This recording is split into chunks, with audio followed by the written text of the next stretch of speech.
Now, where did I put it? Here it is. Welcome to the Toolbox.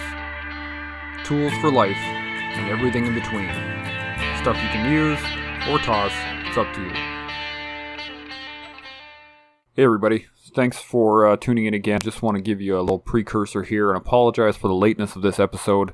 I went camping with my family and I forgot to set this up to automatically upload. So here it is, episode 10. Do be aware there's some clunking noises in it as I'm using a new microphone and I was picking up every time we picked up or put down our coffee cups. So I apologize for that, but I hope you enjoy the episode. And I'm going to kick it off right now. Welcome back. This is episode 10 of Tools for the Toolbox. I am really excited to bring you this awesome person, great guest. I'm going to let him introduce himself. So, who are you and what is your military background? I am Master Warrant Officer Retired Tim Turner. My call sign in my new civilian job is Gunny. So my background, I have a total of 31 years service. 23 years service with regular force. Like a lot of career Army guys, we all start in the reserves and get the bug. So I started in the Queen's Own Rifles of Canada in 1982. Back in the day. I was born in 82. Goddamn, I'm old. And so I joined the Queen's Own, and what was kind of interesting about it was they were just about to get the jump tasking. And I knew from 12 years old. Some people just know this stuff. At 12, I knew I wanted to be a paratrooper. Yep. You know, it's just, that's what I'm going to do. So I was immediately hooked with this unit. And the cool thing was, back in that day, I was only about halfway through our paperwork. So I really, truly wasn't in the Army. Yep. But they held a adventure training, and part of it was skydiving, and I got to go. Awesome. So here I learned to skydive at 17, and then hooked. I've been jumping ever since. Still jump today. And Eileen Vaughn was the civilian jump instructor for me. So the cool 6 degrees of separation of that is she ended up joining the Queen's Own. She was a world champion skydiver, competing. And so she realized, oh, wow, these Army guys, and it's only part-time. She joined the unit 2 years later as an admin officer clerk. Good. And then for the sole purpose of going to the Skyhawks. So she ended up being what I thought was originally was the first female in the Skyhawks. But after checking with our alumni, apparently there was one other. Okay. So I'm pretty sure she was one or two. But it's kind of a cool small world that happened. So I ended up getting my jump course in 83. And then I was just addicted from there. And I just got call-outs with 3 Commando. I was doing 3 to 6 month call-outs with 3 Commando. Yeah. And then doing a lot of tactical airlift exercises here in Edmonton when the jump school was here. All while that was happening, I applied for the regular force right away. But our system is terrible. And it took 2 years for a trained person jump course, the Maroon Beret course from the Airborne Regiment. Still had to wait 2 years and go through all the training. Yep. Unlike today where we can take you as you are and bring you straight in a battalion, which I think is a far better streamlined system because all the courses are the same, Reg Force or Reserve, particularly in the infantry. Yep. So from there I ended up in the Patricias. And how I ended up in the Patricias was I didn't know about the PPCLI. I knew about the Queen's Own. I knew about the Royal Canadian Regiment regular force because I was, Toronto East Side. Mm-hmm. But in 3 Commando, I noticed the guys across the way, and I'm like, who are those guys? Like, well, that's 2 Commando. I'm like, well, what about them? Like, those guys are freaking awesome. I went, okay. So who are they? They're PPCLI. Okay, that's who I want to join. When you're with 3 Commando and they're saying 2 Commando's better. Yeah, I'm going to go over that. Or maybe I was really shitty, and they're like, we don't want you here. We want you in 2 Commando. I don't know. Yeah. But, so I joined the Patricias for the sole purpose of going to the Airborne Regiment. Got to the 1st Battalion in Calgary. Spent 6 months there. Got posted Airborne right away as a trooper. Nice. So that worked out really well. As soon as I got to 2 Commando, we went to Cyprus with the Airborne Battle Group, which was interesting. Everyone talks about Cyprus, it's an easy go. Sure, it's an easy go, but there are the hazards. And the crazy thing that happened was the advance party that went ahead of us, one of the sections got held captured at Beaver Lodge by the Turks. So they actually had to send in the quick reaction force and do a breach, kinetic breach, and go and get those guys out. So that was on our way as we're flying at the main body. So I'm like, oh, all right, this will be a cool tour. Let's get it on. All right. So really after that, then really not much happened. We were just enforcing the peace, and it was good old school Army back in those days. So you could, go out drinking your big boys. When your shift is over, you can go out and have a beer, which is great. Yeah. So, of course, we had the 3rd Parachute Regiment over there. So we did exchanges with them and a lot of fighting, which was good for morale. Good times, yeah. yeah.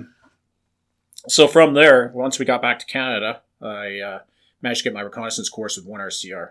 And then I got posted into, you get actually drafted into Pathfinder Platoon. They pick who they want in Pathfinders. So then I'm going to Pathfinder Platoon, got my free fall course. So then I was in the free fall detachment. It's just a cool way of deploying.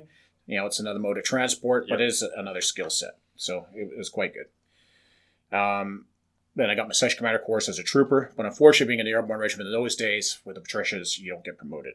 So it took me 2 years to get, so I was going fast track.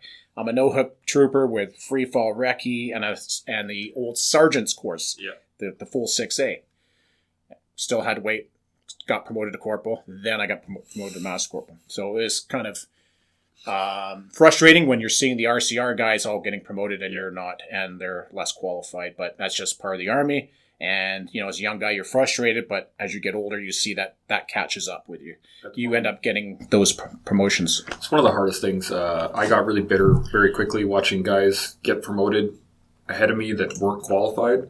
And it is extremely frustrating. But you're right.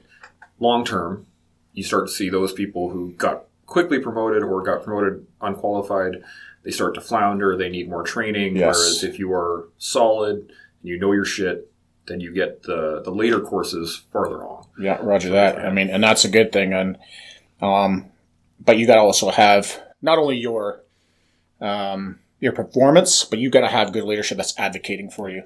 Absolutely. Right? Yeah, leadership is key. So I'm kind of sidebarring here into, while I have that thought process, when we write PERs and all that good stuff, my biggest frustration is when my master corporals or sergeants are like, it's PER system.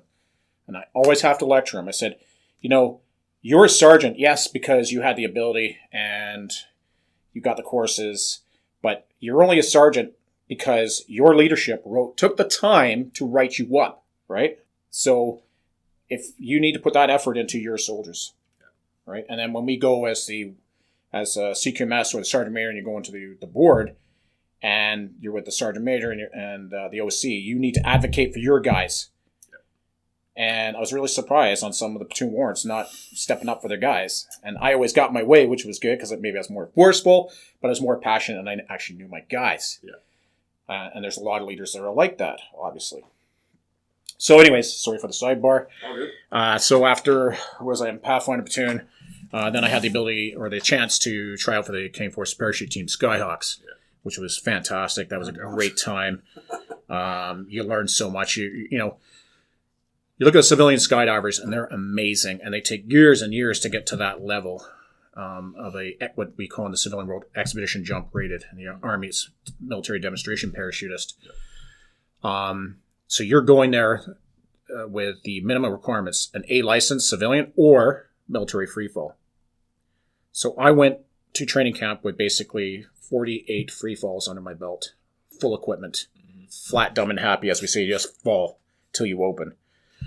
You've done left turns, right turns, some barrel rolls, back loops, all that good stuff, but not any relative flying where if you're flying with another guy, you need to match his relative to stay together, right? Because you're different body weights. So, for instance, how heavy are you? 220 last I checked. So you're 220. I'm 200 right now, but I'm 200 in a tight package. Yeah. So you're 220. You're covering more air resistance. Mm-hmm. So you're going to fly slower than me. So I have to learn to slow down. Right, and then you have to learn to match my rate as well. So we're both working together. Right, I would have to tighten up, or you would have to expand it. Exactly. Yeah. So you go to training camp on the Skyhawks, 6 weeks, 5 jumps a day every day, Monday through Friday, and it's tiring, right? Because you're mental prep, physical, all that good stuff. But the training is just fire hose, and the staff are amazing. We bring in these great civilian instructors on top of the military staff, and they bring you up to speed to get to that level. So, and then at the end you get, picked or selected to be on the team. So again, I'll date myself. That was 1990. And the interesting thing was Skyhawks were formed in 68. And this by the Airborne Regiment. Yeah. And now it's a recruiting tool, so it's all trades, all elements. That year, it was all airborne regiments. The first time it was all airborne regiment guys since 1968. That's awesome. Yeah, so it was kind of neat. But it had a lot of headbutting, so you got all these egos as opposed to having, we got a free fall clerk and we got a, combat engineer and we got an artillery guy. So you tend to accept all those guys, whereas we're all the same and we're just butting heads, right? Yeah. It was still a good time, but it's... Just like the regiment, though, right? If you're surrounded by the same guys... Yeah. Everyone's going to bump heads. But the moment you have multiple trades working together, I noticed this when I was working in Meaford as an instructor. I loved Meaford. I did. That's where I went with Queen's Own. I love that training area, and I think I love it because I never had to be there as a recruit. As an instructor, it's great. Yeah. But as a recruit, not so much. I made those guys pay for good. down underneath me, especially up that hill on the way into Meaford. Yes, they had fun with that one.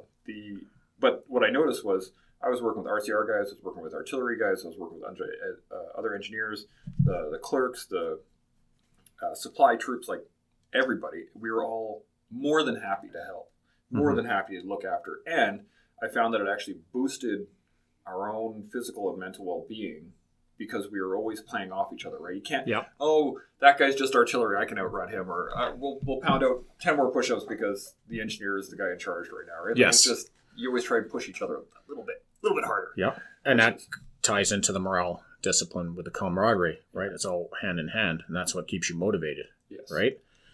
And my hat's off to the support trades that do things like, particularly combat engineers and infantry. Like, we go through a lot of hardship in our training, right? And a lot of these other trades don't. Their hardest training is the St. Jean portion of their recruit course, and then they go to the trades training, and it's more like, hey, Tom, hey, give me a hand over here. Yep.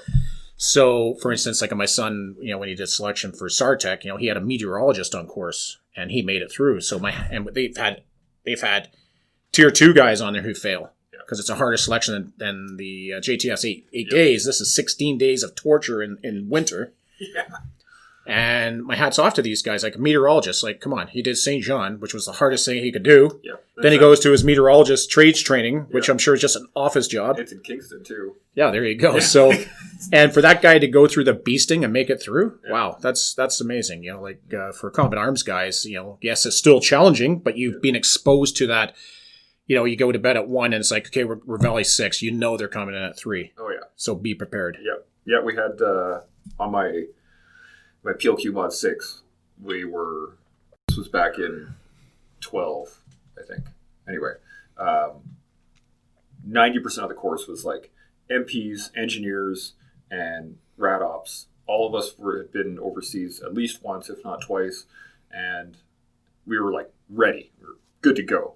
But there was a 10% of that group there were a couple clerks, a couple cooks, a couple people, like, they'd never even heard orders since basic, let alone having to write orders, and we had to bring them up to speed real fast. And I'm glad we had so many guys that were experienced because that was the only way we were bringing them back or completing it as a team. Right. Because man, they were well behind what we were at. Like I was pre-promoted to Master Corporal before I got there, but I'd heard orders 1,000 times. I'd given orders 100 times. I'd already done the job. Yeah. So when I got there, I was ready for it, which made it easy for me. But I then had to mentor people while teaching and learning and doing all this other stuff for the course. Yeah. But yeah, it's a tough. You gotta hats off to them because we were getting beasted, and you'd look around and the other engineers would be sitting there like, "Oh yeah, doing push-ups, woohoo!" And you could see the stress on their face and just the amount of difficulty they were having, and they powered right through. So yeah, I feel bad for you guys in a way. You artillery, you combat arms trades that have to do their leadership course with the other trades because you're not being challenged for your job. Whereas the infantry, we're very lucky, and it's just an infantry course, and you're just being beasted to the max. And everybody wants to be infantry. Stolen valor is always airborne infantry. No one's like, I was a cook. Yeah. Yes, we need the support trades, right? Roger that. But I have to say, the only real trade that comes close to infantry is combat engineers. That's why I love my engineers, right? We are in the same boat. Pretty much. And, the real same level of discipline, mission focus, like the artillery. They don't need to do what we do. No, unless you're like a FUFAC or FUFAC like that. Yeah, sure. is the only thing that's close to it, right? Yeah. They'll come and travel with us. Yeah. But they do a great job. They did a great job in Afghanistan. Yeah, absolutely. No doubt. I actually said that on my PLQ. There was a infantry PLQ going on at the same time. And I was like, man, we should be on that course because the only thing that really stands us apart or separates us is that you guys carry the mortars. And like I'm Carl G, qualified for the Carl G, so I got no issues there. Qualified for all the machine guns, no issues there. So the only thing that is outside the realm in terms of what you learn on your Mod 6 to what I learned on my Mod 6 is like mortar engagements and how to set that up. But really, as an instructor, you could set your infantry guys, say, go set up the mortar team. Engineers, build them a pit. Go. Yeah. Right? Instead of separating us and doing land versus infantry. Yeah. One of my favorite things about the engineers when we're in Croatia in '94, we're dealing with a lot of stuff. We were having firefights and IEDs, a whole bit. Nothing was reported back in Canada because we weren't really accepted by the public at that time. We weren't the flavor of the day. But my favorite thing was we had just taken some rounds and we're clearing the area. And I'm in my armored vehicle. And this engineer comes up and he's like, top. I'm like, yeah. He's like, you guys got any bombs? I'm like, no. So I get out with him and he goes over to an engineer call sign. He taps on their door and they had like this little hatch. And but he opens the hatch about this much, about 4 inches. He's like, what do you need? He goes, you got any bombs? He's like, just a second. Closes the hatch. It was like a comedy sketch. Checks in and he opens up the hatch, goes, nope. Close it. Yeah. Then we carried on. So that was hilarious with the engineers.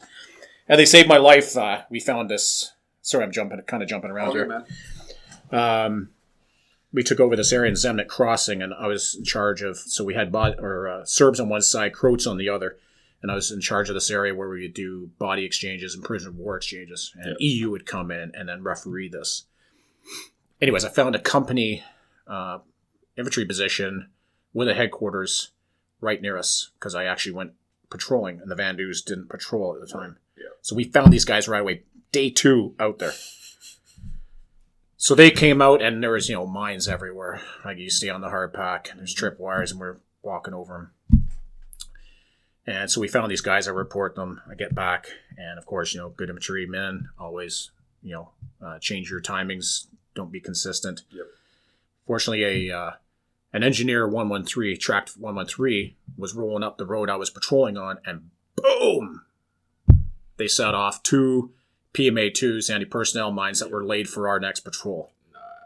Nice. Right? So no casualties on those guys. They're in this 113. So that was kind of nice. But anyways, so after the Skyhawks, that was great. Went back to Pathfinders, and then we got posted back to 2 Commando to finish off my last year there. And that was kind of funny because, skydiving, free falling at 12,500 feet for 8 months. My first day back at work as a para-refresher. Next day, 3-plane formation, full equipment, 800 feet. And I'm number 2 in the door.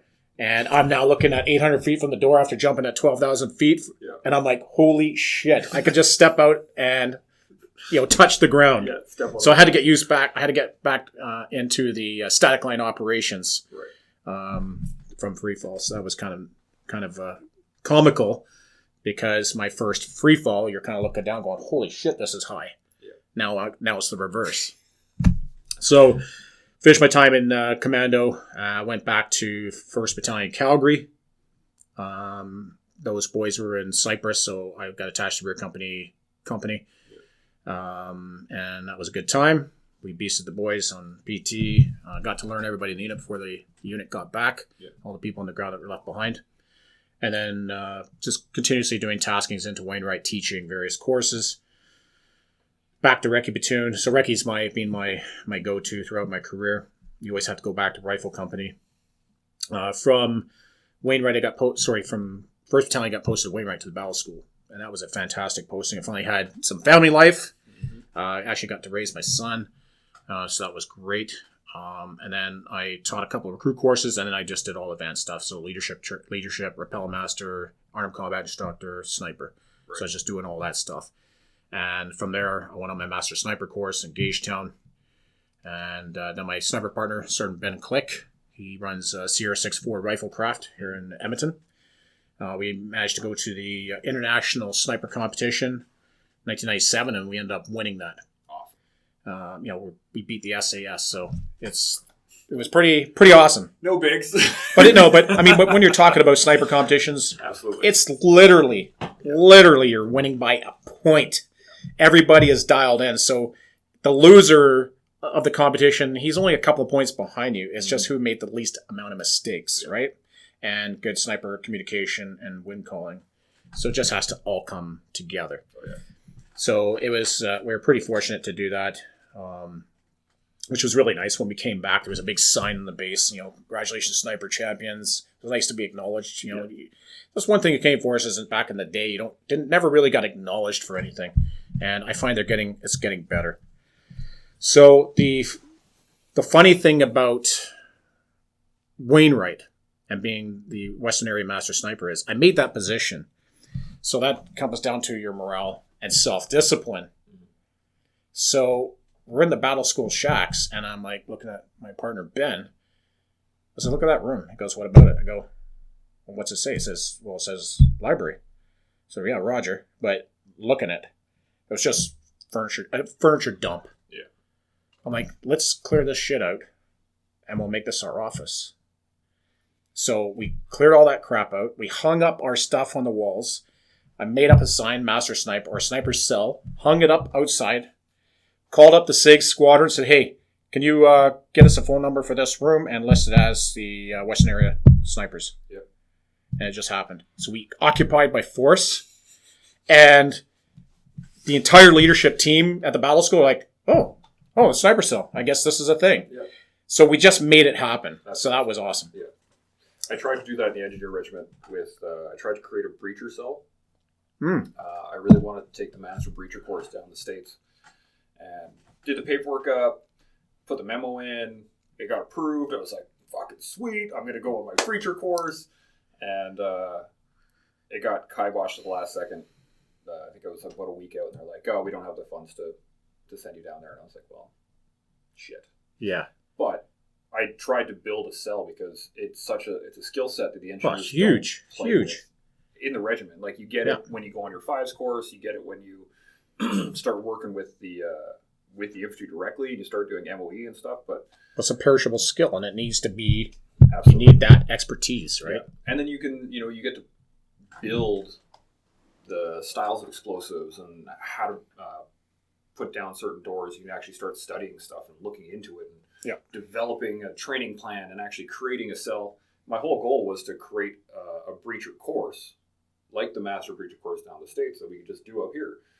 But it got kiboshed, and I got thrown into the incel and that. But well, I tell you, it's funny you say that, because kind of something like similar happened, but I was successful. And so because we made the sniper cell, then I made the first Western Area sniper concentration. So it was kind of like a competition, but not a competition. Yeah. So a good way to get everybody in to do some good collective advanced training. Yeah. So then on that, Ben and I decide, hey, you know what? We should be doing competitions around North America. So we found some competitions in the States with the Special Forces ODAs, and took that to the OC and the CO. They're like, yeah, as long as it's in budget, so make us up some budgets. So I did 3 budgets, most expensive, medium range, and low budget. Yeah. And we were short of money that day. I'm like, well, we're going to get the lowest amount. Every single time I put it in, we got the top budget. So I'm like, why?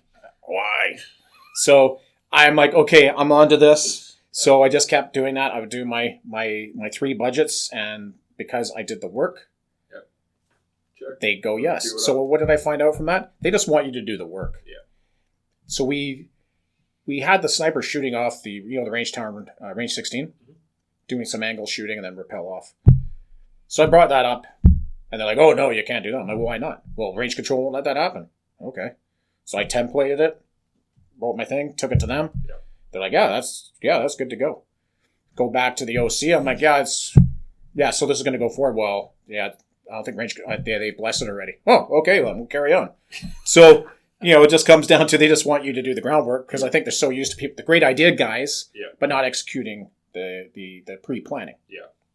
Unfortunately, in the engineer regiment at the time, this was 09, 10, we were concentrating so heavily on counter-IED and EOD schools and all that stuff that I don't think the leadership at the time was recognizing the future battle space. Yeah. And they were just so focused on IEDs and this is what has to be done and everybody's got to be trained up on this. And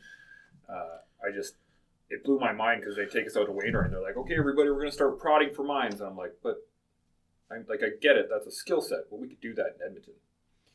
Why the fuck are we out here? Yeah. If we're already out here, we should be doing demo. We should be doing breaching. We should be doing cratering charges. Like we should be doing stuff that we can actually do. But I found a lot of it was when the field engineers and the combat engineers came together. I think it was in the 90s. We had way too many tasks. We had to be able to bridge. We had to be able to truck. We had to be able to boat. We had to be able to dive. We had to be able to, it was just. And that's why it's important to have that skill. Yeah, and that's what I. Because you're a jack of all, not master of none, right? Exactly, and what I actually while I was in the intelligence cell, I had time to burn, and I started developing what I was hoping to do was live breaching here on base, and I templated it all. I was getting the explosive.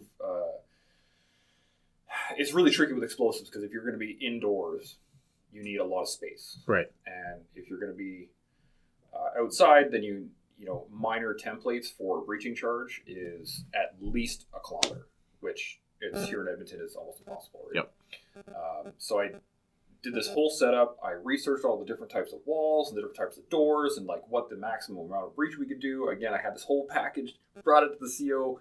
Here you go, sir. This is what I want to do. And he was just like, nope. Did you ever think about, because we train a lot with police forces in the sniper world. Did you contact these guys? Because I don't know if you know, but the EPS are the experts in hydro explosive. Yep. They actually invented it. I talked to the EPS tactical team.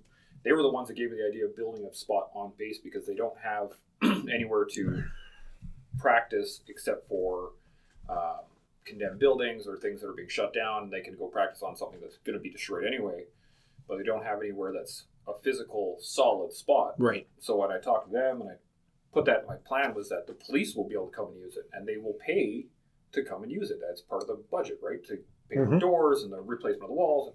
So it's not all just on the Edmonton base, and it just they off the corner, which is sad. I get it at the time too because it was Afghanistan was still the major focus, and it's just kind of sad that we didn't have the forethought. Because now I talk to my buddies who are still in the engineers, and they're like, "Yeah, we're doing breaching, we're doing helicopter ops, we're doing air assault, we're doing all the infantry style stuff." But an engineer way. Yeah, no. And it should have been done 20 years ago. Oh, I know. We're so slow to learn in our different organizations, and I think that comes down to your leadership at the top, right? So again, I'm kind of going all over, but I'll give you a SARTEC. Like my son's a SARTEC now. So during the war, SOFCOM approached SAR and said, "We want you under our umbrella to bring under SOFCOM," which would have been fantastic. Mm-hmm. And of course, there was too many old school Cold War guys who had been out of the combat arms for 20 years at the time, and they're like, "Nope, we're Air Force. We don't want to be part of that." Yeah. Well, that would have doubled their budget. Oh yeah. But that old school way of thinking. But now you have enough of the guys coming out of the war era that are now sergeants, going to be warned soon. So they, hopefully, if they get that opportunity, because the SAR danger pay hasn't changed since 1974. Yeah, they did. They had the highest skill set in the Canadian Forces, and they make the least amount of money compared to, say, if you're just a parachute rigger, and your only job is to pack reserves and do maintenance in SOFCOM, you're making $30,000 more than a SARTEC who's doing jumping, diving, doing all the maintenance and all his stuff. Yeah. Medical, you name it, everything. and the currency levels. So they're not being paid for their worth. And that's the leadership, right? And that ties into the morale, brings down the morale, and the guys want to get out. It's absolutely, I saw that all the time in the regiment was, we came back from Afghanistan. We were like, war fighters. We're like, all right, what's up next? What's the next course? What's the next training level? What do we need to do so we can get back over there and get the job done? And unfortunately, a lot of leadership, again, was those Cold War guys. And they were like, well, we're going to go to Wainwright. We're going to go prod some do the same shit. We're going to drive up the same roads. And we were just sitting there like, why? And then they would disband our squadron. So we'd get back. And they'd be like, okay, you guys are, and they just send us to the wind, right? Nobody would stay together. All the skill sets and the SOPs and all the stuff that we had built right out the window, and they'd have to start fresh. On the yes, and you think with the lessons learned, so in Afghanistan, we had the lessons learned cell in Canada, and every 2 weeks they'd be coming out from our after actions, they would improve ways to counter. Then we get back to Canada and we just throw it out the window. Yep. Right? So, it kind of sucks. And we don't learn our lessons at home, but we learned them overseas. Unfortunately, what I found was that because of that, we lost so many great guys. We did. Right after the war, or right after people get back from tour, and they'd start getting fucked around by the regiment, and they'd be like, I'm done. I'm out. And then you're gone. And then we lose that entire skill set. We had a warrant who, we were in Wainwright on the last exercise right before going on tour. All he wanted to do was go home to see the birth of his, I think, third or fourth child. I can't remember which one, but it was the only one he'd been in country for. And he was like, I just want to go home and be there for the birth. I'll be back in like a week. Nope, you have to be qualified on this. You have to get you set up. And he was just like, VR. Yeah. And there goes my troop warrant that is totally qualified, totally done, and it was just... It's unbelievable. And he got out of the army right at this, gone. It's frustrating. It's painful. It's frustrating. But you're right. It is a leadership issue. Yep. And, it ties in, as you said, to morale, camaraderie, and the building blocks that make units strong. Yeah, cohesive. And it's painful to watch, especially if you can see it happen on the outside. Big time. It's painful. Okay, so... Your background obviously is extensive, and we'd probably be here all day if we were talking about it. Yeah, so from Wainwright back to the battalion. Was Recce Platoon Commander for a year. We had no officers, and I was Recce Platoon Warrant. Then I went back to the Rifle Company as a CQMS, which is the next stage before you become Sergeant Major. Yeah. And so I deployed on a force protection mission overseas right after 9/11. We were supposed to go overseas, but our unit was scheduled for Bosnia. So our company was QRF, so we got deferred to the 2nd Battalion, got to support 3 VP over there in the first go. Mm-hmm. So, of course, we're pissed off. Then they bring in a company from all reserve company to take our spots. It goes, sorry, guys, A company. Not only did you miss Afghanistan, now you're not going to Bosnia. So morale dropped. Yeah. Then we went on this awesome adventure training, but that doesn't... Troops are warriors, and they want to go to war. Yep. So that was great, but that's not war. Then they found us another force protection duty overseas for us. So that was good. So we got that done. And then in 2006, obviously we deployed to Afghanistan, Task Force 106. I was in Charlie Company. There's a couple books on us. 15 Days. Contact C. We were the maneuver company, so we're always out fighting. We're out 2-3 weeks at a time. Yep. And unfortunately, I was CQMS, but I was always out with the guys because I'm like, I'm not missing this war because of this position. Yeah. So, unfortunately, I kind of screwed my master corporal over and he left him behind and went out the wire most of the time. But I got my 2 corporals out, and then the first mission, I got my Corporal Gorman out. He got wounded when we had 5 guys killed that day at the White School. Yeah. And then I did the combat resupply for that. And I just had this feeling that he was one of them. And sure enough, I meet him at roll 3, and I just start crying. He starts crying because my guys are my boys. Yeah. And I have ownership on these guys. I just felt so bad that I sent them out on this. But that's the side effect. And that's part of the mission, right? That's the job. Sure. And we all know that risk. Yep. Right? So following Afghanistan, back to 1st Battalion. 2 months later, I get the RSM calls me up and goes, hey, can you deploy again to Afghanistan? I'm Sergeant Major Combat Support. Yeah. And I'm like, yes. Yeah, absolutely. He goes, so he called me on Thursday, and he's like, you're flying Monday. So yeah, let me call the boss. Call my wife. And she's like, absolutely, you're going. Yeah. Yep. Then he calls me back, goes, yeah, your visa's expiring. You got to fly tomorrow to Ottawa. We'll get you a new passport, new visa, and then you fly Monday. So phone up the boss again. Hey, honey, flying tomorrow now. It's like, okay. So that was her favorite mission because there was no, 8 months of workup. It was like on a plane, go. And it was a nice 3-month short stint. It was a sniper gig. Teaching Special Forces unit from one of our host countries. Very rewarding. It was a good task. And then from there, back to 1st Battalion. Then I had an opportunity to get on an omelet. And then I got robbed. So the RSM posted me to the Strathconas in charge of the anti-tank company. I've been a recon sniper my whole career. I'm not even anti-tank qualified. Ouch. So of course I voiced my concern. He goes, well, you should be a sergeant major. You don't need to have... Yes, you do. Because what's the role of the sergeant major? Tactical advisor to the OC. So I go over there. The guy I replace, he gets to go on the omelet. Painful. But none of his soldiers got to go overseas. And I get there, morale is so low. I had guys crying, going, thank God you're here. Yeah. And I managed to get some of these guys out on some TAVs. Yeah. And we tried to get the tow on a TAV, and a dismounted roll, so we could put them in the fobs. And because the ITAS system is basically, we can see 20 Ks with this thing. Mm-hmm. So it's basically a ground-mounted Predator.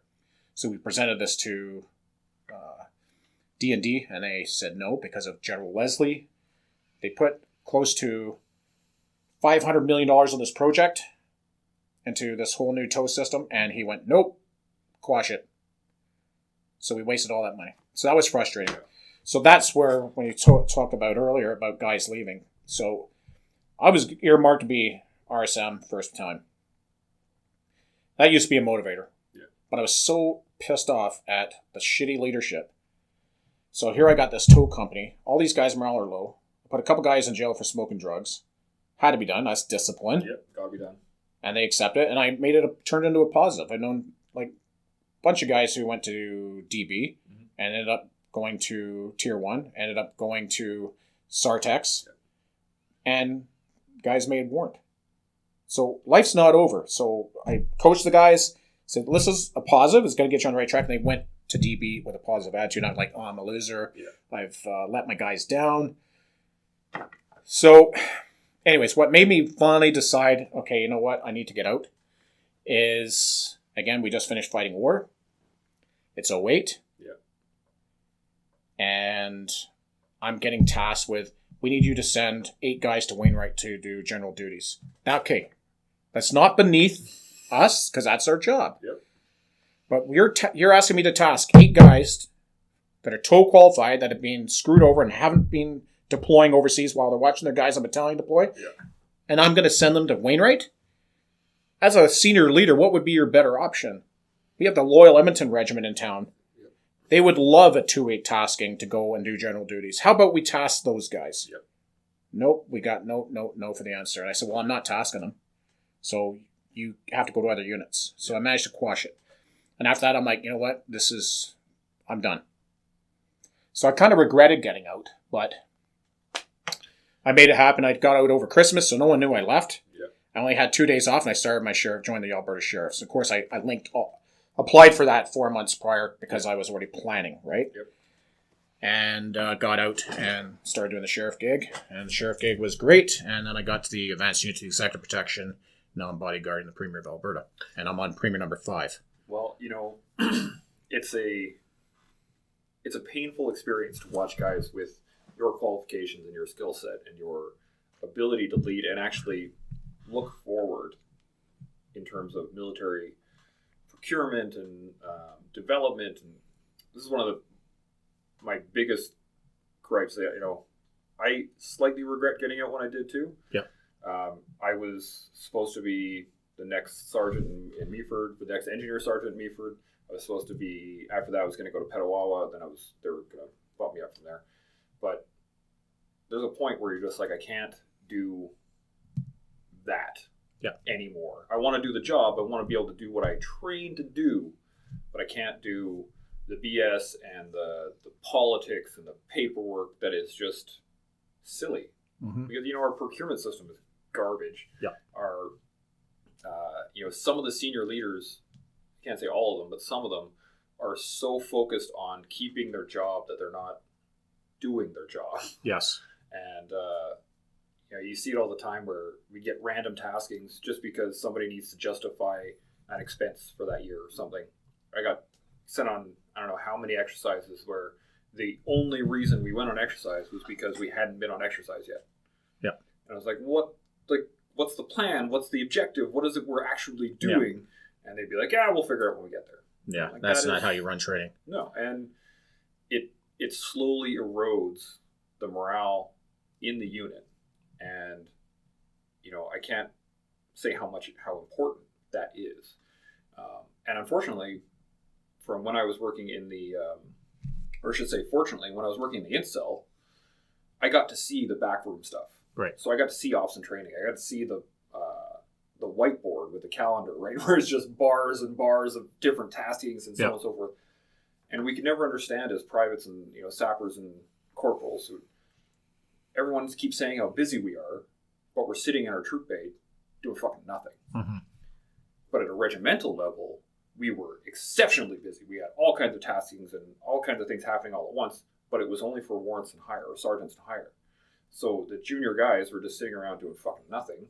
See, and that's where morale just... That's where the leadership is important. So your leadership that's left behind has to make a good training plan to keep those guys occupied. Mm-hmm. Right? And that just comes down to laziness and a bit of burnout, right? Like in the infantry, mass corporals and above are gone all the time. If you're not training for operations, everyone's tasked to the battle school. Yeah. It leaves nobody behind. Right? So there's got to be a better system to keep those guys occupied. Yeah, that's one of the reasons why I started trying to build these cells and tried to build these projects, because I was bored.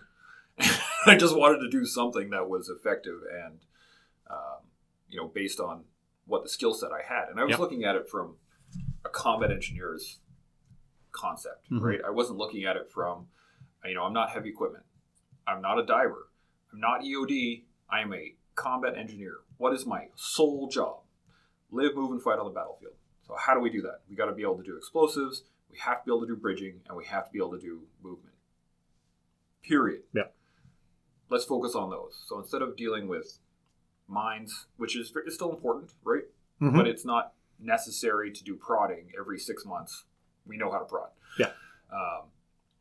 It'd be like sending your infantry guys to do PWT-1 every 3 months. Yeah. It's silly at that point because you're just wasting ammunition to do nothing. Yeah. The guys already know. And I found that destroyed our morale. And once our morale started to drop, the group cohesion, the camaraderie, we started to have little infights and started to get cliquey. And then it was like these guys were only kind of hanging out with those dudes. And there was no competition anymore. There was no pushing each other. It was just... So the morale dropped, right? Which means discipline drops because they're all interconnected. Yeah.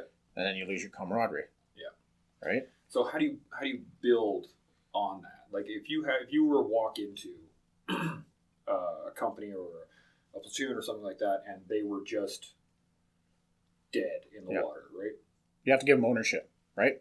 So I'll give you an example. When I took over CQMS, I get it. I have to do this job to be a sergeant major.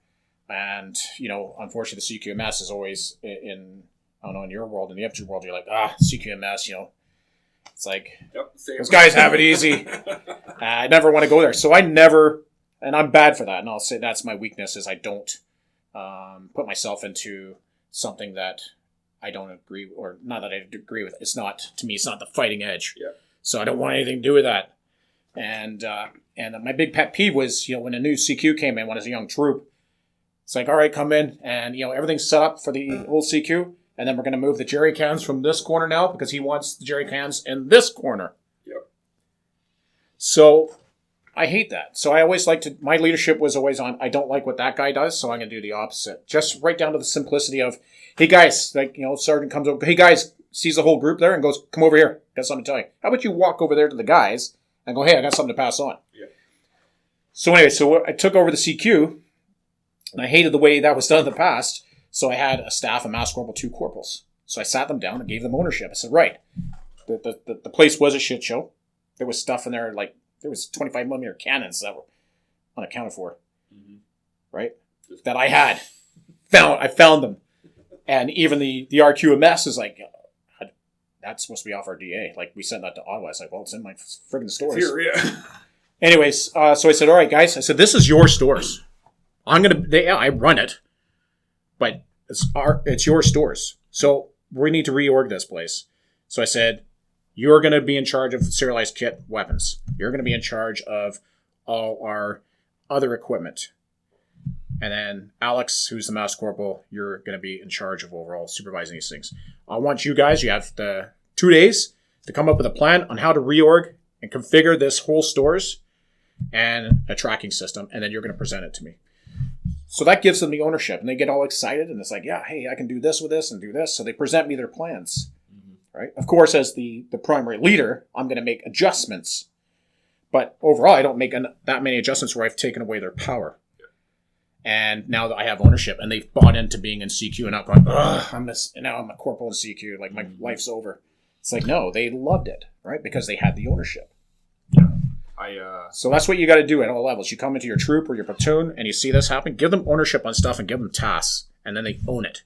And then they've bought into it. Now their morale goes up. I can't agree more. It's so... It's funny. It's an opposite... got a dichotomy here, but the more ownership you have in any plan, boom, the more liberty you will take in executing that plan. Yep. And then your morale goes up because it's your plan. Whoop. And it seems so silly to me to try and micromanage and try and, we're going to do it my way. Instead, just be like, you're down here every day. What's the best way to work with this? When I was... when I got out of the incel, we were supposed to go on tour again. And I got taken off because, I don't know this 100%, but I'm pretty sure that one of the sergeant majors and I had a bit of a disagreement. Yeah. I was a corporal. I was correct, but he didn't like it, and I didn't say it very tactfully. So my name came off tour very quickly. And it just happened to happen that way. Yeah. But I got pushed into boat ops, and I became the boat ops section commander. I was a corporal. I had 14 guys underneath me, and I had no idea what I was doing. Right. All right, let's see what happens. And so I reorged the whole building, or the whole stores cage. We checked all the boats. We did all the inventory, made sure everything was good to go. And then it was our area. Yeah. And when Mountain End came up, they were all like, oh, well, we need boat ops to do water safety. I was like, absolutely. Boom. We need training. So we need to be able to do all our boat drills. We need to be able to do flips. We need to be able swim tests. Exactly. Everything needs to be covered. And I was like, Corporal so-and-so, you're going to help me. Private so-and-so, you're going to help him. We're going to come up with a plan. We actually took, I think it was about a week and a half, talked to the the heavy lift guys in the regiment. They loaded our boats, took us down the river. We drove up and down that river for a week, so we actually knew what the currents were like. Awesome. We knew where the shallow spots were, so we could avoid them. We didn't wreck too many motors, all that kind of stuff. And, that's fantastic. but it was the development of that plan Yep. that got everybody in on it. And it wasn't like, oh, God, I'm sitting in stores. It was, all right, boat ops, let's go. How are the motors? Do we need new props? Do we need new blah, blah, blah, blah, blah? I'm not a water guy. I don't like boats to begin with. I'm from the prairies. There's not a lot of water in the mountains. So yeah, but when you take that over, you own it, so you want to develop it, right? Exactly. So now you start doing that stuff, and it sounds like that's what you did. So that brought, it's a combat multiplier. absolutely, yeah. And the morale started going up, and we were doing really good work, and we were actually working with the divers, which was a lot of fun because they got to go out in the water into live water instead of just being in a pool. Yeah. I got directed to HMCS Nonesuch here in town. Oh, nice. I thought was actually someone who was making it up.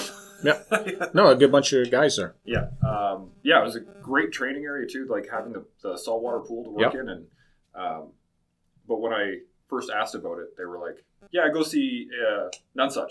And I was like, is this like a box of grid squares kind of thing? You fucking with me here? But we turned it into a really good spot to be. So when the guys were overseas, we actually had a nice spot and we were constantly working. They had a sergeant come back from, I think it was his warrants course. He wasn't going to get promoted right away. And they put him in my position, and I got put down to a 2IC, and then he just basically redid it all. Right. And morale immediately dropped because it was no longer ours. Exactly. And it's a painful experience, but you're right. The ownership is the key thing. Yep. Now you've been in the military for 23 years? 23 years regs, 31 combined. 31 After I retired and went to the sheriff's, I went to transferred into the Loyal Eddies. Yeah. Good bunch of guys there. Oh, We yeah. had a bunch of them with us in 06. One of them was killed in action. So yeah, it was a good time, but I could have been, don't want to paint the reserves with a bad light, but there's 40% of them are there for the social aspect alone. Yep. So I could have been selfish and stayed in the unit and just on that side as the NWO. Yeah. But I like to be in the field with my guys, and my executive protection job is 8 days on, 6 off. And in those 8 days, we're working 16 to 18-hour days, 1 meal a day. It's like being in recce platoon again. Yep. So on my 6 days off, I didn't want to go and do a weekend away with no sleep and then go back into an 8-day shift of no sleep. Yeah. So I could have been selfish and said, you know what, I'm just going to stay in here just so I can do mess dinners and whatever. Yeah. But I'm like, I can't be in the field with my troops, so I have to leave this now. Yeah. Makes So sense. I made that call. So what's the biggest difference you've seen so far in terms of military camaraderie versus civilian camaraderie? Like, you've been in the sheriffs for a while now, so... Yeah, so 12 years now in the sheriffs. Yeah, it's absolutely different. I mean, we really share hardship in the military. So that camaraderie comes together. Within the sheriff's branch, there is camaraderie, but in your different units. So overall, like with my unit, I don't get to see anybody else because we're operating at this level and you're just with your teammates. So we have, I can't tell you the amount of troops we have, but when my team's on duty and I come off that 8-day, the other team's taken over and I don't see them. We do our relief in place, and then we can't even go out for beers because they're working. So we can't get our whole teams together because of that. So you don't have that kind of camaraderie where you can get together and talk. If we can bring some ad hoc, we might bring some ad hoc guys in that we've trained, and then we can have everybody off duty and do a night out. But that's rare. We had it once, right? But the camaraderie within my team is a different aspect. Even though it's a small team, we have that camaraderie because we are living hardships. Yep. Like you have a schedule, and never look at the schedule. Wow, that schedule looks sweet this week. No, because it's like, oh, we're in Edmonton this week. Great. And it's like, hey, we need you to fly to Toronto in advance, like 2 hours from now. Yep. So you go get your go bag, get on the plane. Yep. Bye-bye. And it's not as simplistic as that either. Then we got to do our firearms paperwork because we got to take our firearms with us and then coordinate with because wherever we go, we have police support from whatever local jurisdiction we're in. They'll be our driver. Yeah. Right? And same thing when the Americans come up. The state troopers do their security for the governors. We're their guys. Same thing when we go down there. And it's an unwritten MOU because you don't want to be left in the lurch, and there's no bill back for the time. So that kind of hardship, or you'll go out and you'll work 48 hours straight with no sleep. Yeah. Right? Oh, yeah. So with those hardships, that brings our camaraderie together massively. And then it's just like you're in the Army, right? Remember, with our camaraderie, what do we have? And our, the esprit de corps, it's that brigade. Mm-hmm. My brigade's better than your brigade. Mm-hmm. Then it's down to your regiment. Mm-hmm. Then it's down to your battalion, your company, your platoon, your section, your detachment. Yeah. So it's at all levels because they all interconnect, right? Recce platoon, we're better than the rifle company guys. Yeah. 8 platoons better than 7 platoon. One section, 8 platoon is better than 1 section, or 2 section, 8 platoon. Yeah. So it goes on, and that ties you into everything, right? So I've always said the key to building really good, long-lasting friendships is difficulty. Yes. You have to go through difficulty together to really develop the ability to, You have to share hardship. Absolutely. When I've had a few civilian friends ask me, what's the difference between a military friend versus a civilian friend? And I was like, I could call any one of my Army friends at 3 o'clock in the morning and say, bring a shovel and show up here. And no question, they would be there. Yeah. With a shovel in hand. Well, the question would be, what kind of shovel do you want? Yeah, exactly. Right? Exactly. Is it a spade or are we going to go? Yeah. But they would do it. No question. Yep. I'll be there. And it's the same with, if you haven't seen a guy in 8 years and you reconnect, it's like you've never been apart. Absolutely, yeah. Or you have that ability just to switch back in. Click back in, yeah. And likewise, if you have a really good friend and you haven't talked to him in a while, we know it's not because I hate you. Yep. I'm too busy. Yep. And then when we do get together, it's like nothing ever happened. Yep. And that's the difference between the civilian side. Because the civilian side, at most jobs, you're not really getting that hardship level. Not really, no. Right? And when I went to the sheriff's, I had to be a normal ground pounder for the first 4 years. Mm-hmm. And they push the brotherhood, hey brother, but they don't really know what brotherhood actually is. Yeah. To them, it's a word and a handshake. Because we've gone through extreme experiences together, we know what brotherhood is. Yep. Right? So I wouldn't say that they actually don't know brotherhood. Their brotherhood is a more watered down version. Yeah. Right? Yep. I think that's why we get along so well, like police and fire and EMS and military. Yeah. Like it's all the same boat. Yeah. But sometimes, you're working down in the boiler room and other guys are up in the bridge. Yeah. Well, it's like, the sheriffs. Like we have our surveillance unit. Those guys are undercover all over the province, chasing bad guys everywhere. And they're different than the meat and potatoes, which is like the rifle company, which is the prisoner transport guys. Yeah. Right? You're holding down the courts and you're moving prisoners all across Canada. Like you're flying with them everywhere. Yeah. So it's a different thing. And then with my executive protection unit and then the highway patrol guys, that's probably the most dangerous job. You never know what you're going to encounter when you approach a car. Absolutely. Right? And they do combined ops with all agencies. So they have to have that ability to link up and do the same thing. And all our training is similar. So for our active shooter training is the exact same for every single police force in North America. And that was because of Columbine. Yeah. So we'll be able to show up at an active shooting scene. There could be an RCP guy, an EPS guy, a CPS guy, and a sheriff. And we all can go in that brick and know what to do. Yeah. Right? So that builds that camaraderie right there. Yeah, I find, especially police, because you're working, there's no real downtime, right? Like when you're on shift, you're on shift, and it is all day long until you are done. Yep. And then even after you're done, you're just not quite on shift. And it's very much like kinetic ops when we were overseas, yes. Right? Like it's on, regardless. Yep. Anything can happen at any point in time, no doubt. And there's no point where you can go, okay, and put your weapon down and be relaxed because even in camp... Even if you're in Kandahar, and then the missiles start flying in. Yep. Like I was in Massengar for most of my tour and, man, we were getting rocketed every night. Yep. And it was actually when, I think there was 3 days where we didn't get rocketed in a row and we were all like... What's going on? What the heck is wrong with us? Yeah. Where are these guys? Oh my God. It's so funny, like with our company, like we're out all the time and... we're running, we just took over the French Special Forces in Spin Boldak. And we've got to run a convoy out there. And running a convoy there's never an easy convoy. And I got my replacement in, and he's traveling with me in a G-Wagon. We're moving G-Wagons at the time before they finally said, these get vaporized.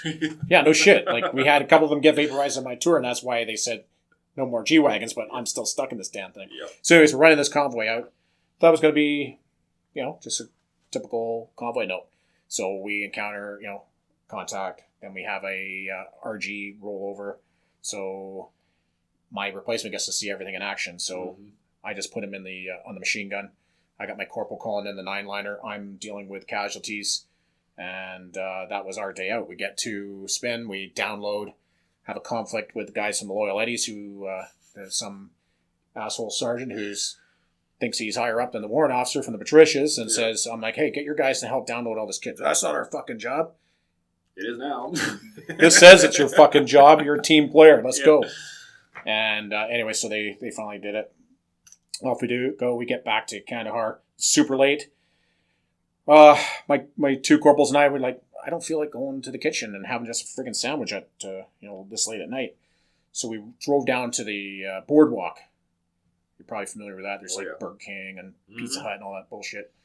So we go for a burger. Yeah, it's really supposed to have the G-Wagon down there all configured with guns, but we're like, you know what? Whatever. I haven't eaten all day. Yeah. So we go down there, grab our Burger King. We're sitting there. All of a sudden, the missiles coming. Boom, boom. One lands 300 meters away from us. All the support staff, as you know, are in Kandahar. It's like 10,000 of them. Yeah. And everyone just starts screaming and running like 12-year-old schoolgirls. Yeah. Oh, my God. Yeah. Off they go. So it's like, okay, I'm like, Steve, let's go. We'll go to the bunker. We'll just, grab our burgers, go to the bunker finally. And then it's taking forever. I'm like, fuck this. I go, let's go look for casualties. So me and him go and sweep for casualties. Some support warrants like, hey, get back in the bunker. Yeah. I'm like, got it. Yeah. Hey, I'm with the Patricias, dude. I'm checking for casualties. And just override them. And so Steve and I are doing a circuit. No casualties. But I'm like, hey, Steve, look. He's like, what? I'm like, rocket attack pizza. The Danish guys they just ordered like 12 extra large pizzas and they left them stacked there. Yeah. I'm like, well, if you're going to run away like a 12-year-old schoolgirl. Yoink. So I grabbed them, put them in the G-Wagon, and drive them back to the bat tent where the rest of the troops are. I'm like, here you go, boys. Boom. Nice. So, it's kind of funny. So, again, that's where you got that camaraderie comes on. And then the morale goes up. It's like, holy shit, we just got free pizza. Yeah. And the Danes learned a lesson. Don't run away. Don't run, yeah. I had actually almost the exact same thing happening. I was in CAF for, I think, not even the night. We were supposed to spend the night and then we were going to head out the next day. And so I was like, I'm going to get Timmy's. Fuck this. Yeah. Run off to get myself a coffee. And I had my coffee and walked down the boardwalk. And we didn't even hear the rocket. Like, it was so far away. Just the alarm started going off. And I hadn't been in CAF for so long, I didn't even remember what it was. So it just like, I could hear the siren. And I was like, I wonder what's happening. Oh, well. And I just kept sauntering along. And I watched these two Brits, dive under a picnic table, and a couple of guys like running all the way across the open space in the boardwalk. Where the officers weren't combat arms guys. No, and they were like sprinting across the open, right? And I'm like, that's not very smart, but cool, man. And I just kept walking with my coffee and had some dude drive by in a Hilux, and all I heard was, "You should be in a bunker." And I was like, "Yeah, okay, man, cool." Yeah. I just sauntered away. I had no idea. I finally got back to my the shack for the night, and the warrants, where the fuck have you been? Oh my God. I'm like, I went to get coffee. Yeah. I told you I went to get coffee. And apparently a rocket had landed like in the airfield, like on the opposite side of the base. And I was just like, yeah, I don't know, man. And again, I was in Massacre. Like, we were getting hit every night. And it was so nonchalant at that point. You're like, who cares? Like, no one's hurt. Yeah. Everyone's fine. We didn't even hear the explosion. Let it go, man. I love it. But yeah, it's one of those things. So, civilian side now, do you have any other ways to build little groups? Like, I know everyone gets out and they join like a biker crew, or they start or continue to do martial arts. They, get in the government or get into policing or whatever.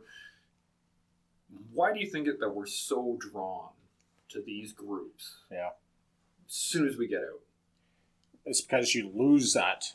You leave that big organization where everyone's a team, and we are close-knit. Mm-hmm. So when you leave that, you're on your own. It's like, holy shit. So you're wanting to be part of these groups. So, I mean, we have all the associations, right? The PPCLI Association, the Airborne Regiment Association. So you join these. Because when you're in the Army, you know that nobody joins the association. Yeah. It's like, come on, guys, like, join. Like, you can't be just all old dudes. But when you get out, doesn't matter what age group you get out, guys will join the PPCLI Association. And it's important. It keeps you in contact with all your guys. That's why Facebook's awesome. I mean, I just use it for staying in contact with my guys. And things like the bike groups. So I'm in the Veteran Paratroopers Motorcycle Club. We're all super old because our rules are limiting. So we allow jump company guys in, and it's Airborne Regiment guys. So we're all old farts. This club's going to burn out soon because nobody can join. Yep. And then you have, Regiment MC, you got Veterans Canada, I know I'm going to forget a lot, CAV. So they're all important, right? And they all have different levels of what they want to achieve, and they're all raising charities. So it's just a good way to get together with like-minded people.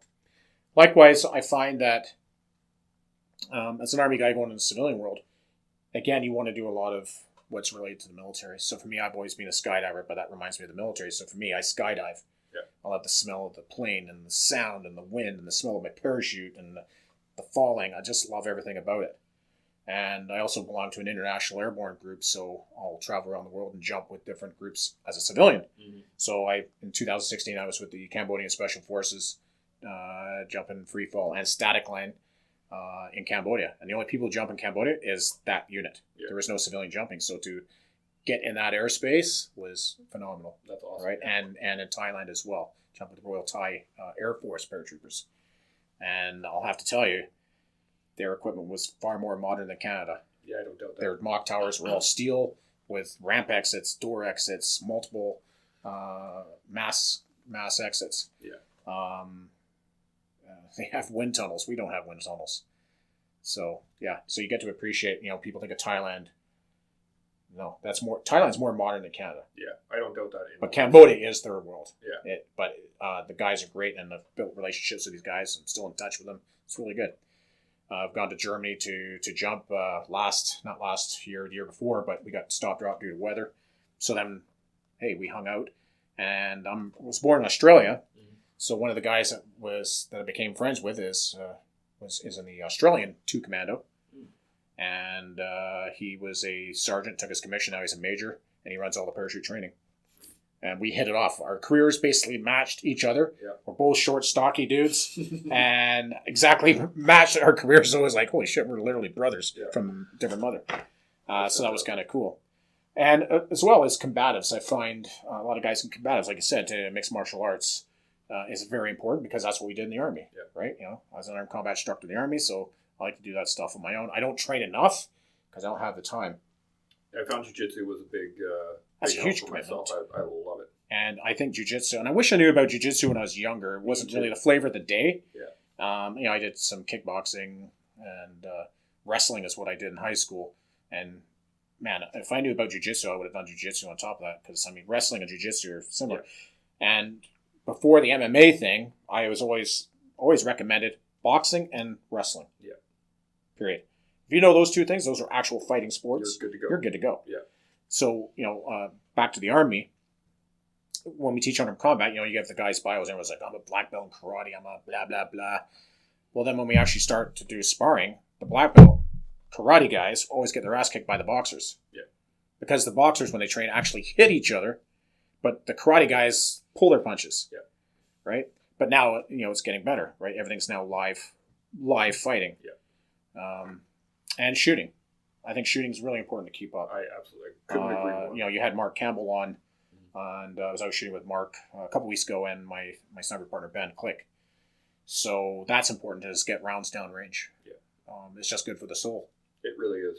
There's something about the smell of cordite in the air that just like the loud. I love the loud bangs and the combustion. Like I shoot a 300 Win Mag. I just love that pull heavy. I shot the 6.5 Creedmoor. I'll admit that it was very good, but in joking, I always, because in the civilian world, because the American SF have gone to 6.5 Creedmoor, now it's let's get the 6.5 because the American SF are using it. Is that your fucking reason? Yeah, that's the sexy round. So I call it the, I have to grow a man bun and become non-binary to shoot 6.5. But I'll stick with my 300 Win Mag. Yes, it's more expensive to shoot, but also I'm not shooting enough to the point where I'm going to go buy another gun.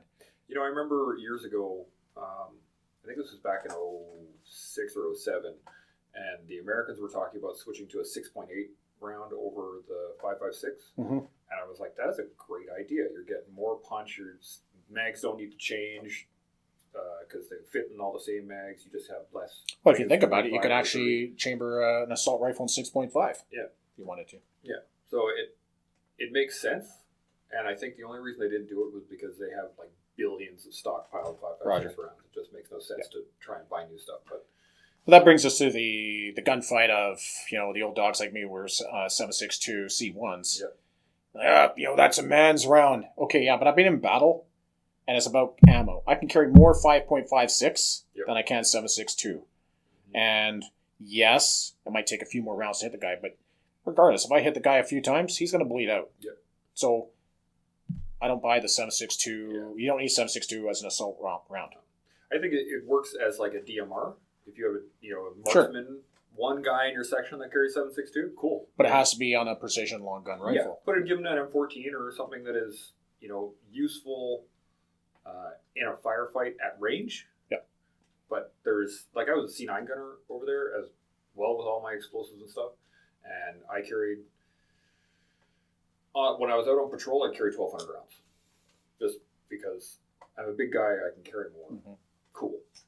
And when we got into it, I would drop a box right off the bat, just because I had the extra ammo. Yep. Whereas the other C9 gunners were carrying 600 to 900 rounds, I had that extra box. Yep. And the extra 2 boxes. And if you're running 7.62, you wouldn't be able to do that. Not even close, one 220 round belt is 16 pounds. Yeah, it's insane. That's why for the 6 gunners you have the separate.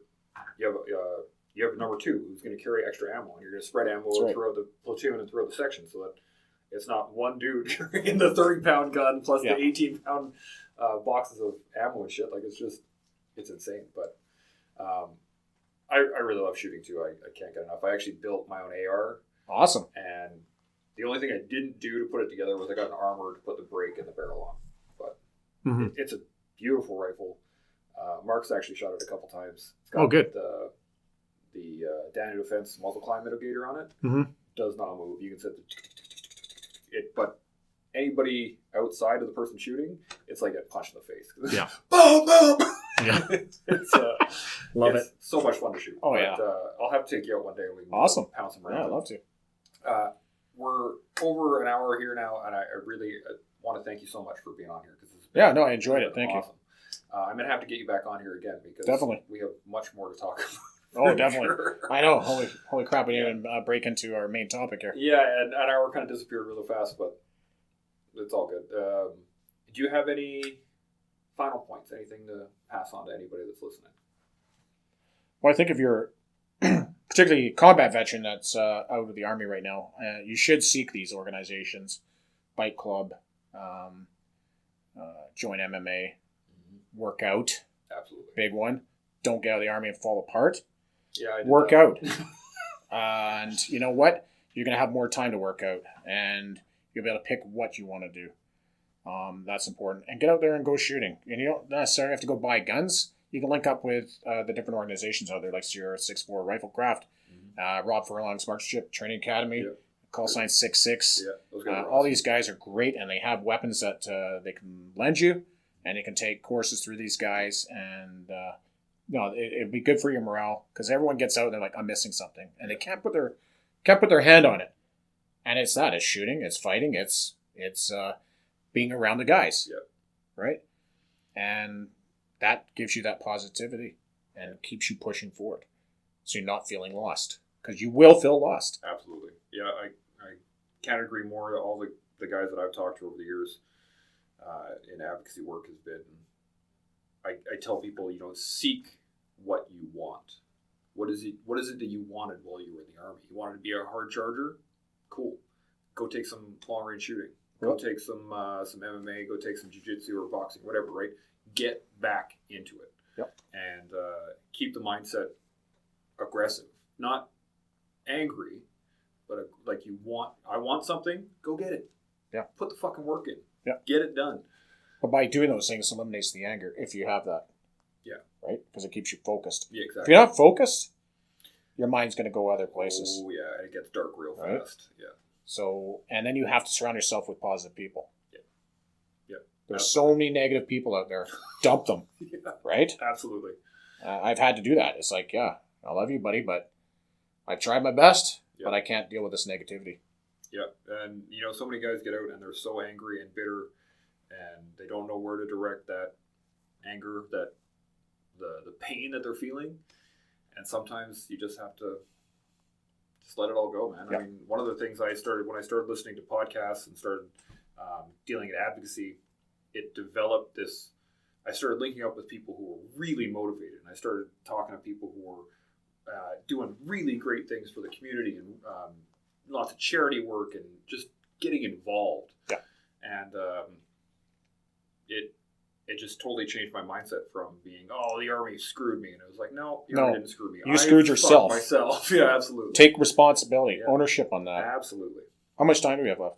We got, well, much as we want, really. Well, I just want to put, a shout out to, these veteran groups that are making their small businesses. Yeah. And that gives them the focus and drive, and it also connects the veterans. Mm-hmm. So, you got, you ever heard of Bushwookie? Absolutely. I'm working with them on the Walk for Veterans. There you go. So, great guy. And he was the first guy I thought of, during COVID, we're all locked down. I'm like, you know what? I need to support some businesses here. So I contacted him, ordered some combat shirt and some good stuff. And it's important to support these guys. We've got Mad Hatter Industries in Ontario, another group. I think you're tied into them as well. Yep. Good bunch of guys. You have Jeff Alapa with his Dangerous Clothes. You got Chris Toombs, ex-Airborne Regiment fellow, One Step Beyond Photography. Yep.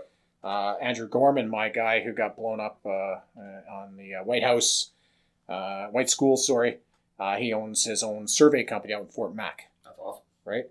And there's a guy that's where the military comes in, mission focused. Yeah. He took something he was passionate about, navigation, went into surveying, it's all navigation. Yep. And he worked his way up. But he had that work ethic, that military work ethic, that he went that one step higher. So he kept getting hired and hired and hired. Yeah. And then he took that risk. Yep. He's way more braver than me. And he broke out of that company he was working for and made his own. Yeah. And now he's got Icon Surveys, and he hires veterans. That's awesome. He wants that same work ethic. Yeah. Just amazing. It's the same with, like you mentioned, Rob and his Marksmanship Academy.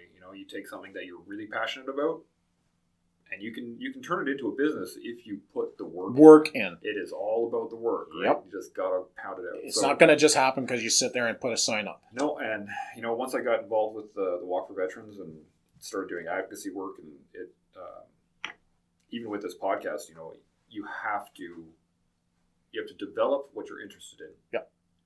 And then not only put the work in, but deal with your failures, deal with the, you're gonna screw up. You have to be able to move past it. You're gonna have some successes. You can't rely on those. You have to be able to work back and forth and say, hey, this works, this doesn't, et cetera, et cetera, et cetera. Is there any, as we close out here, if people want to follow you social media wise, how do they do that? I'm on Instagram. I'm at Army Sergeant Major. So it's Army_Sergeant_Major. Perfect. And you can follow my shenanigans there with my skydiving, base jumping, motorcycling, shooting, just all that all around stuff. But I just want to do a quick shout out to more veterans. We got Death Defied, which is run by a 3VP airborne guy. He does motorcycle gear, extreme sports stuff, all his t-shirts and logos, really fantastic stuff. You have Trouble Victor. It's a group. Have you ever heard of it? I have, yeah. Yeah. So I encourage all the military guys listening to a business, join Trouble Victor, because it's basically a networking group that will assist you with your businesses. And we have Rob McNeil, who is a Pathfinder, Master Rigger, Combat Diver. He owns Skydive Campbell River on the island. Wicked. Great guy. Guy's hard as nails, man. And you have Samuel LaForce. Have you heard of him? In passing, I think. So, Patricia, he's a outdoor outfitter. And right. So he'll take you out. If you're not a hunter and you want to hunt, he will take you out on a proper hunt where you're packs and living ad hoc. And he will show you how to skin it, and then you skin it, and you butcher it. So it's all hands-on, hardcore stuff, and he's out there doing that for the vets. It's just amazing. I've wanted to go out and do this with him, but I never have the bloody time. Yeah. So, and then you have James Cox at the Shooting Edge in Calgary. Yeah. Great guy, runs all these advanced courses, gives good deals to the vets, and he's also advocating against this government for our weapons rights. So he's taken that on. And it's good to see that he's putting that fight in. Yeah, it's that's a topic for a whole nother podcast, I think, on the prohibition there. But yeah, it is what it is. There's so many veterans organizations out there, and it's great to see everyone succeeding. Yeah, I found the trick. This is a difficult one for some people. Is you cannot focus on other people's successes. You have to find your own success. And I know a lot of guys sometimes will get bitter because other people are succeeding. well, those people are succeeding because they're putting the fucking work in. Yeah. You know, And I that- can't state that. And enough. that is a pet peeve of mine. You should be excited about people succeeding. Yep. And I see that in the Army. You know, it's like, oh, that guy, you know, he's on the sniper thing. It's like, yeah, because I took the risk. Only 3 people passed my course. Yeah. I took the risk of failing. So if you want to take that risk of failing, do it. Yeah, So I love watching guys succeed. I love people, my young troops that I've trained who surpass my courses, surpass my achievements. That means I did my job as a leader, absolutely, yeah, 100%. right? And it's the same with our kids. Yep. My kid is a far better soldier than I am and achieved way more. And you as a parent should make sure that your kids do achieve more than you have, Absolutely, right? Yeah. So the guys who are jealous about that stuff, they're weak-minded in my eyes and they don't have the drive. So instead of being jealous about someone's success, make your success. Absolutely. I couldn't agree more, and I think that's a great spot to end it. So again, Indeed. thank you so much. That is fantastic. Well, Great time talking. Airborne. That concludes this episode of The Toolbox. I want to thank you for listening. I hope you were able to use some of the information that was offered. I want to thank all those putting it on the line for us every day. Military, veterans, first responders, and public servants. Keep up the good work. I look forward to bringing you more tools for your toolbox. And until next time, stay open, stay humble, and stay focused. Chimo.